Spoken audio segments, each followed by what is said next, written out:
Good morning, good morning, good morning. Do I not have water?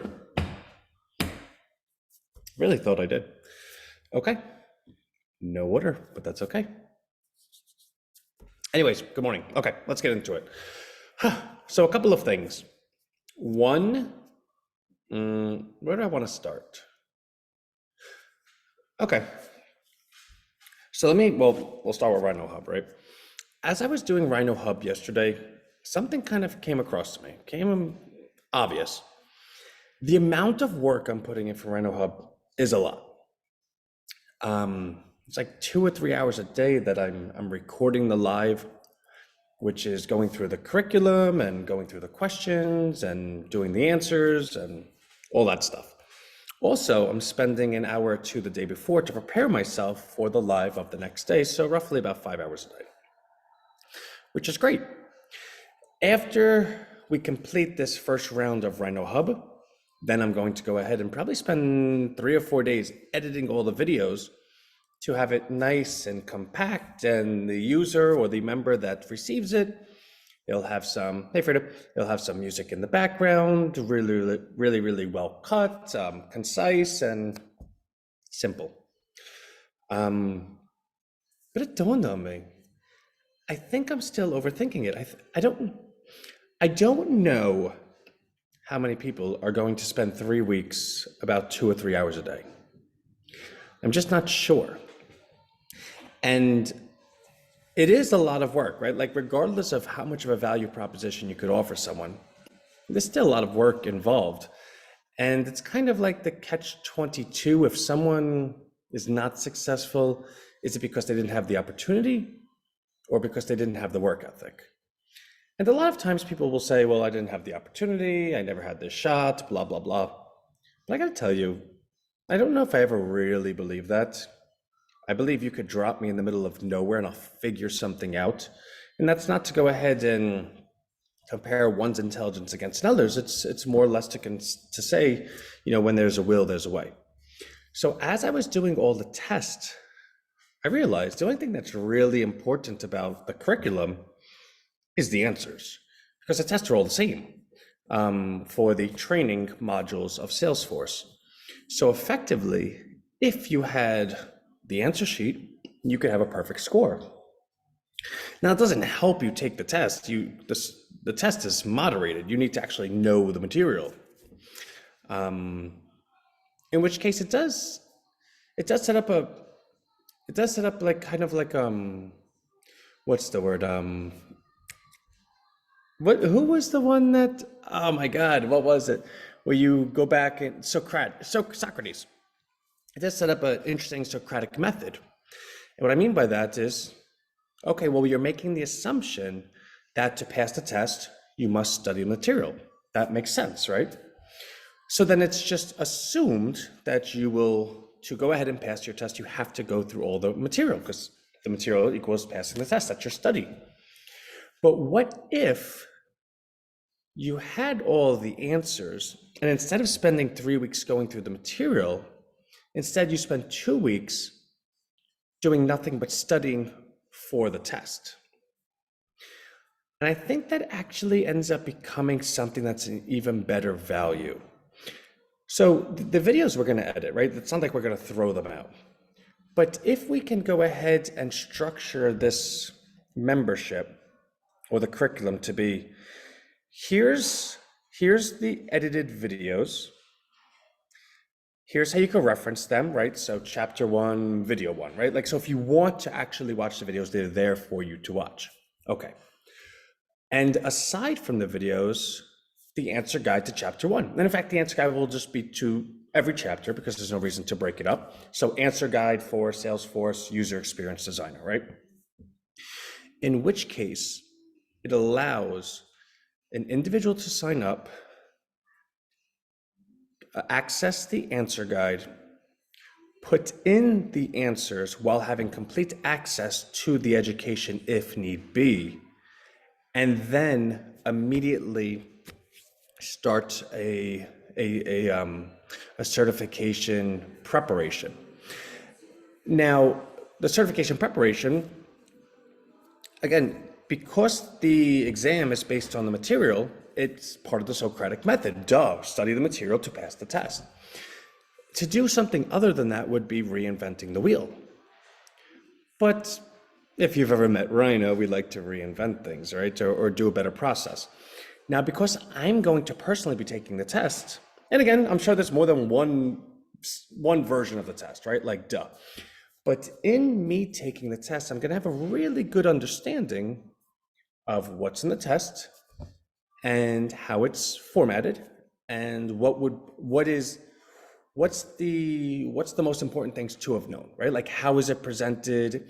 And again, Salesforce has a whole preparation for the test. So not only am I going to be able to go through their preparation, but then I'm going to take the test, which means if I can combine it together, I can create a super duper preparation. So if we're able to welcome someone on, offer them the answer guide, plus offering them access to the study guide so that they're able to go through the videos if need be. And of course, people are going to. It's not like we're assuming everyone is just never going to study something, right? Like somebody might come up to chapter 3 and say, "Wow, chapter 3 is a little bit difficult. Let me go take a look at the material," right? Like that makes sense. And we have flashcards and we have video, like we have a lot of good stuff. But the difficult part is that 3 week somebody spending 2 or 3 hours every single day. I just don't think that's going to happen. And I think if we measure ourselves that success is going to be dependent on somebody spending 2 to 3 weeks a day, 2 to 3 hours a day for 3 weeks, I think potentially we set ourselves up for a moment in time where I sit here and say, oh, we didn't know what we didn't know and we had to evolve it.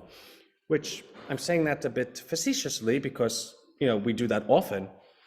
But the caveat to that is, well, at some point you learn enough that you say, okay, I'm able to see that that's not going to work rather than just pretending it might work. So I think that's not the new, but the evolved, I always like saying evolved, right? The evolved path that we're going to go down. Because it really allows Rhino to be Rhino. And what I mean by that is anyone that's in Rhino knows it's okay, there's Anthony and we all do it together, but Anthony kind of just spearheads things.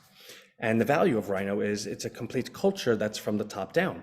So a lot of things that people love about Rhino, in fact, I got a message from one of our former team members like, hey, I really miss Rhino. So when you have people that you actually worked with that are saying how much they miss Rhino, it's a good culture.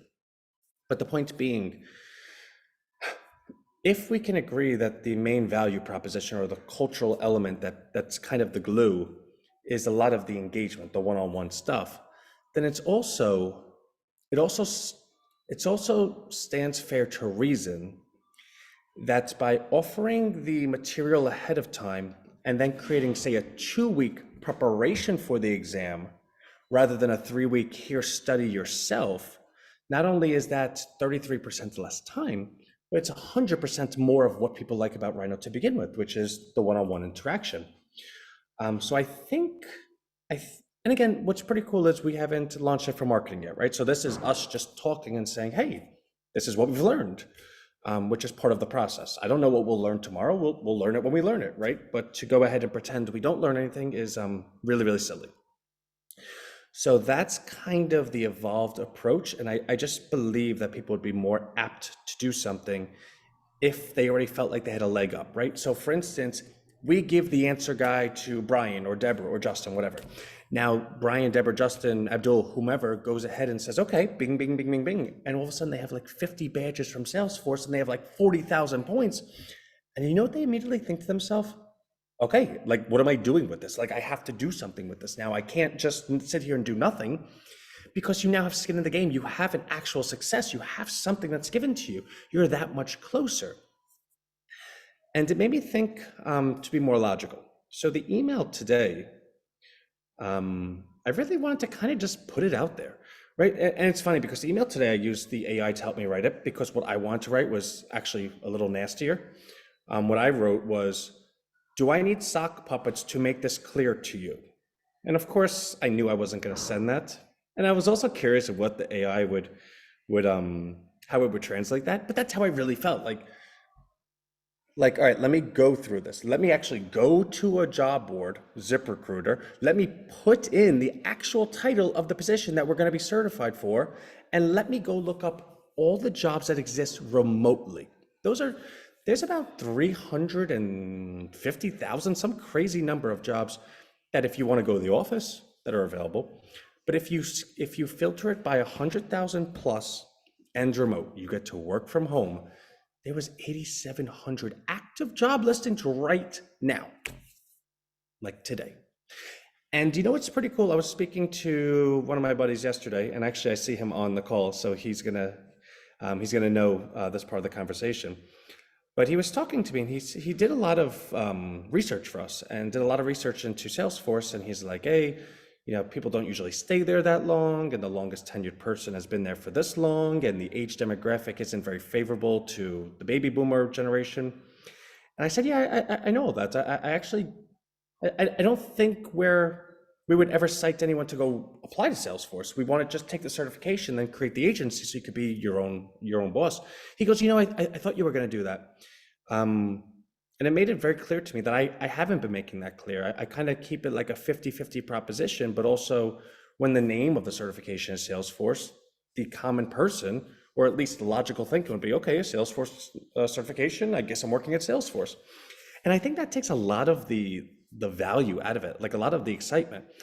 I am not creating a program for Robbie to go ahead and take a test and then apply to Salesforce and go through that whole interview process so that she can then maybe get a job where she is in a corporate atmosphere. No, we're taking their curriculums and using it as our certifications to take on clients elsewhere. Hey, I have this, you need this. Okay, great. And before anyone says, well, Ant, that sounds too good to be true, well, no. Salesforce and all these companies need to nurture their own talent pool. They're trying to hire people. The only way they can do it, because colleges can't keep up with the curriculum and because the population is woefully undereducated, is they're putting it out themselves. Now, the risk they run is that, okay, everyone that takes those tests and learns what Salesforce wants them to learn isn't going to stay with them. Some will go ahead and create agencies, and some will offer their services elsewhere. That's fine. Salesforce doesn't need a bazillion people to hire. They need maybe 10,000. So if 100,000 people go through the curriculum and certification, and 90,000 of them create agencies somewhere else, and 10,000 get hired by Salesforce, do you think Salesforce is happy or not? They're happy. They don't care about all the other ones. So it puts us in a pretty privileged position. So what I want to get across, and I'm saying it live, is that the goal is to get you the certification so that you can take on clients. Now, what we shared this morning on the ZipRecruiter is that there's 8,700 clients right now that spent money. They spent money to post those job listings so that you can go ahead and answer it. Do you think they're serious? They spent money to post that job listing. So what do you need to answer it? Well, you need the certification. Now, when you're taking on a client, let's walk through what that process looks like. Do you think the client goes ahead and does like an FBI background check on you? Do you think the client says, all right, I need to make sure you know your ABCs? The client has no idea how to use the software, which means you can tell them that by eating bologna and jumping on your head, you could accomplish it. Now, of course, don't do that, right? But the point being, have you ever tried to explain something to someone who you know doesn't know the answer? It's actually kind of easy, because you can, I don't want to say lie, but you can go ahead and embellish. You can go ahead and act as if. Meaning, if you go ahead and walk down this line that we're doing, you acquire the certification, then you use the certification to go ahead and take on clients. And of course, don't charge top dollar, don't charge $150 an hour, because you're not worth $150 an hour. It's your first client. Charge $75 an hour, $80 an hour. In which case the person says, wow, this person, they might not be the smartest, they might not be the most experienced, but I'm getting the best price, so why not?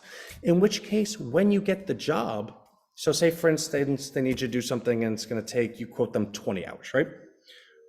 Well, those hours are your time. So what? It might take you 30 hours. You still charge them for the 20, because what were you doing otherwise? But more so than that, excuse me, the 10 additional hours, why would you charge them? Those 10 additional hours, you're actually getting paid to learn. Because again, you're not going to know how to do all of this stuff, but you're not going to know how to do all this stuff from the privacy of your own home because it's a remote position. So when you get to the point where you're like, oh my God, I told this client that I was going to do this, but now I don't know how to do it. What are you going to do? Jump out a window? No, you're going to say, all right, I have YouTube, I have Rhino, let me go look it up. And now by looking it up, you get the solution, which you then go ahead and apply. It's not that you have to tell your client, hey, good thing you hired me. I didn't know nothing about nothing. And I spent the whole time asking YouTube and Google. You would never say that, but it's what you're going to do, right? Like as a guy that takes a girl out on a date, do you think I tell them that I didn't eat the whole week before because I didn't want to look fat? Do I tell them that I didn't go ahead and spend a single dollar because I want to make sure I had money in my bank account? Do I tell them I borrowed the Mercedes from my neighbor? Like, you would never say that stuff. Now, when you get into a big relationship with the person, then you could look back. And I do that with you guys all the time in Rhino. How many times do we look back and say, oh my God, do you remember 3 years ago how silly everything sounded? It's because you now have a relationship. You now built a level of trust where you know who each other are. So the point of the story is, I wanted to go ahead and the email today share that. So I actually pulled, and that ZipRecruiter picture, is clickable. You could click it and go directly to those jobs and look at them for yourself. But we want to say, hey, listen, we're going to spend 3 weeks teaching it. We're going to spend a week doing resumes and all the different prep. And then we're going to spend a week sending them all out. We're going to send to all 8,700. Now people might say, well, Ant, how are you going to do that? Well, I have cool stuff over here, right? Like I could send 8,700 applications by pressing a button. We have like this thing called AI. We have integrations. I have cool stuff. And if you went ahead and applied to 8,700 open positions and undercut all of the competition and sent all those resumes out at once, how many do you think you'll get back? Because if the answer is 1, then it was worth it. And if the answer is 10, which it probably would be at least, then you're in a position where you're like, oh my God, I have 10 different people looking to pay me $100,000 a year. How much work can I do? Maybe I could get my son involved. Maybe I could get my neighbor. And that's how businesses work. So that was pretty cool. But I also want to show you one more thing before we went, because I did want to show you more of what I was doing yesterday. It's so funny. I was doing that. One of the things I was doing yesterday. Okay, so share screen. So if you recall yesterday, oh, this was the email, right? So blah, blah, blah. Here you go. Click the picture and boom, there you are. Oh, actually, it doesn't work like that. Oh, no, on this page it does, though. So everything brings you to that. Everything brings you to our page, and then from our page, you could go here. Okay, cool. Good to know. So let's X out of that. So the chatbot, remember yesterday I was walking you through Risk Taker. So for Rhino Welt, that if, so that if somebody wrote, let's do something bold, we had a conversation already mapped out that we would try to lead them down with the conversation ending, yes, I would like to sign up, right? So for those that are new today, I'll just kind of walk you through it really quickly. Our chatbot, we're actively training it to be able to identify syntax and conversation through recurrent neural networks and NLP, neuro-linguistic programming, right? So that all sounds really complicated, and it is. It's all behavioral science backed. But we want to go ahead and say, like, for instance, if you came up to me today and you're like, hey, what's up? How are you? There's a couple things I'm going to be able to know about you right away. Like, you're probably obnoxious, but you're energetic, you're full of life, you're optimistic, you're outgoing. Now, if I know these things about you, then what assumptions can I make?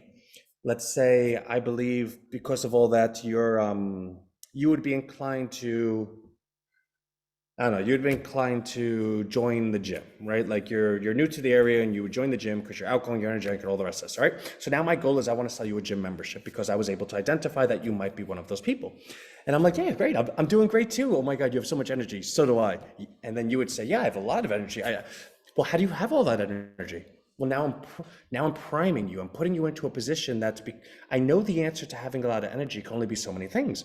Either you eat right, you exercise, you get sleep, but more so than not, it's going to be a healthy lifestyle. You're not going to answer me and say you do cocaine all the time. And if you do, well, the gym's probably not going to work for you.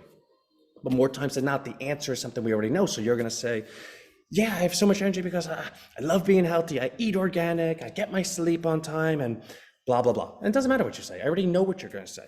Oh my God, me too. And you know what also helps? This gym I go to, it's down the block. It is fantastic. Have you signed up to a gym yet? Now, of course, you're new to the area. I know you didn't sign up. You're going to say no. And I'm going to say, okay, great. Would you like to check out this gym with me? I already know you're friendly. You want to do things with me. I already know you're outgoing. You're going to do it. I already know you live a healthy lifestyle and you don't have a gym. So you're going to, so 2 plus 2 plus 2 plus, right? So that makes sense. So now how do we do that in terms of being able to support and suggest our own premium offerings? So for instance, Rhino Wealth is a stock option trading platform. Well, to trade stock options, you're likely a risk taker, you're an optimistic person, you're analytical, you're a gambler, you're impulsive. So for instance, what we showed yesterday was risk taker. If you're a risk taker, you might say something like, let's do something bold, in which case I can navigate that conversation, or I'm looking for an exciting new journey, right?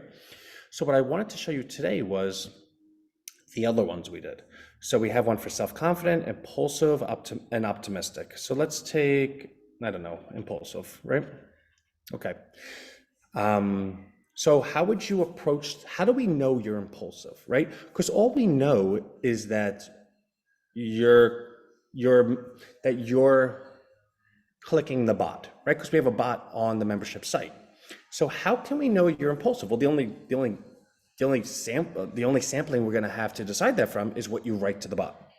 And we want to know it right away. So we have to be able to make this determination, if this determination exists, upon you actually messaging the bot. So sometimes, like when I'm on a site and there's a bot, and if I'm really frustrated, like, hey, I need help now. Well, that bot, if it was smart, would know, A, I'm frustrated, I'm impulsive, and a couple of things. And then if it could talk to me in a fashion of, hey, I'm talking to someone that's frustrated, let me use kinder speech, it'd be able to talk me down. That's what the value of humans is, because we can think. Well, bots now have AI. They can think too. So our challenge is, let's train it to think like we would. So if somebody says, hey, I need an answer fast, I know they're really impulsive. Hi there, I need help with something and I need it quickly. I need a resolution fast. I need a response ASAP. Okay, so let's walk through one of them. Hey, I need an answer fast. So the user goes, hey, I need an answer fast. And the bot goes, hi there, what kind of answer are you looking for? The user goes, I'm looking for a way to make some extra money. The bot then goes, wow, that's a great idea. What kind of options do you have in mind? The user says, I'm not sure. What do you suggest? Again, it's impulsive. It wants to know. And now all of a sudden the user is right where we want them, right? So chatbot goes, have you ever considered stock option trading? It's a great way to make extra money with the potential for great returns. And the user goes, that sounds interesting. Tell me more. The chatbot goes, stock option trading is a great way to make money with low risk and potential for high returns. I can walk you through the basics and show you how to get started. Would you like to learn more? The user goes, yes, sounds great. Let's get started. All right, let me take the share off and so I can see you again. The point is, that individual we knew nothing about. It was just somebody on the website that pressed a button, but because they wrote the way they did, we were able to identify who they are. Now, of course, those conversations aren't going to go verbatim, right? But that's the training of the chatbot, right? We're going to train it that, okay, this is the conversational tree, this is what you'll say. Now we're looking for them to say either this, this, or this.